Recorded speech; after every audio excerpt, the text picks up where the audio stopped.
আসসালামু আলাইকুম। ঠিক আছে নাকি ঠিক নাই চ্যানেলে আপনাদের সবাইকে স্বাগত।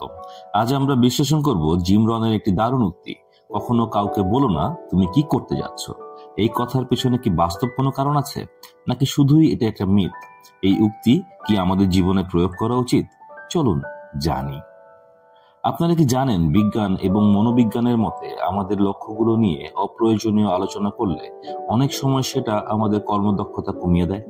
একজন মনোবিজ্ঞানী ডেরেক সিভার্স গবেষণায় দেখিয়েছেন যে যখন আমরা কাউকে আমাদের পরিকল্পনা বলি এবং তারা সেটার প্রশংসা করে, তখন আমাদের মস্তিষ্ক মনে করে কাজটা ইতিমধ্যেই সম্পন্ন হয়ে গেছে। ফলাফল, আমাদের মোটিভেশন একেবারেই কমে যায়। চলুন আরো গভীরে যাই। ধরুন আপনি একটি নতুন ব্যবসা শুরু করার পরিকল্পনা করেছেন। যদি আপনি এই পরিকল্পনা আপনার চারপাশের মানুষকে জানিয়ে দেন, তাদের প্রতিক্রিয়া দুই রকম হতে পারে। এক, নেতিবাচক প্রতিক্রিয়া। কিছু মানুষ বলবে তুমি এটা করতে পারবে না। তারা আপনার ক্ষমতা নিয়ে সন্দেহ করবে। এমনকি আপনার কাছের মানুষও আপনাকে নিরুৎসাহিত করতে পারে। দুই, ইতিবাচক প্রতিক্রিয়া। অনেকে বলবে ওয়াও, দারুণ পরিকল্পনা, কিন্তু এর ফলে আপনার মধ্যে একটা কৃতিত্বের অনুভূতি জন্ম নেবে। এই আত্মতৃপ্তি আপনার কাজের প্রতি মনোযোগ নষ্ট করতে পারে। আরেকটা বিষয় হলো, আপনার পরিকল্পনার কথা জানলে কেউ কেউ হয়তো সেটা নকল করার চেষ্টা করবে। তারা আপনার আইডিয়া ব্যবহার করে আপনার আগেই সফল হয়ে যেতে পারে। তাহলে সমাধান কি? জিম রন বলেছিলেন, কাউকে কিছু বলো না, কাজ করো, তারপর তোমার সাফল্যই কথা বলবে। তবে এই উক্তির মানে এটা নয় যে কাউকে কখনোই কিছু বলবেন না। কিছু পরিস্থিতিতে সঠিক মানুষের পরামর্শ নেওয়া অত্যন্ত জরুরি। যেমন, আপনার যদি কোনো মেন্টরের পরামর্শ প্রয়োজন হয়, সেক্ষেত্রে আপনি অবশ্যই তাকে বলবেন। যদি আপনি কোনো কাজের জন্য সহযোগী খুঁজেন, সেটাও আপনাকে বলতে হবে। বা এমন কাউকে জানাতে চান যিনি আপনাকে বাস্তব নির্দেশিকা দিতে পারেন।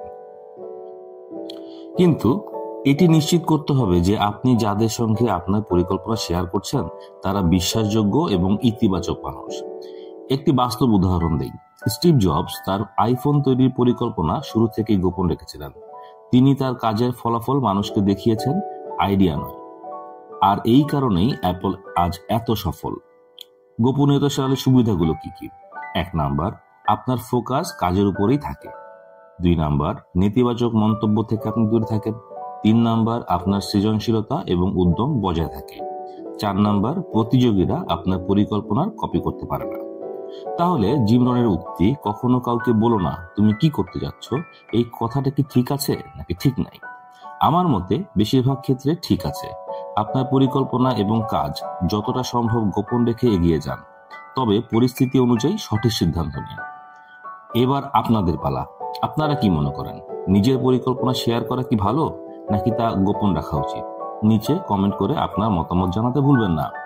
ভিডিওটা যদি ভালো লেগে থাকে তাহলে লাইক দিন, শেয়ার করুন, আর আমাদের চ্যানেল সাবস্ক্রাইব করতে একেবারেই ভুলবেন না। আবার দেখা হবে নতুন একটি বিষয় নিয়ে। ভালো থাকুন এবং ভেবে দেখুন, আপনার পরিকল্পনা গোপন রাখা ঠিক আছে নাকি ঠিক নাই।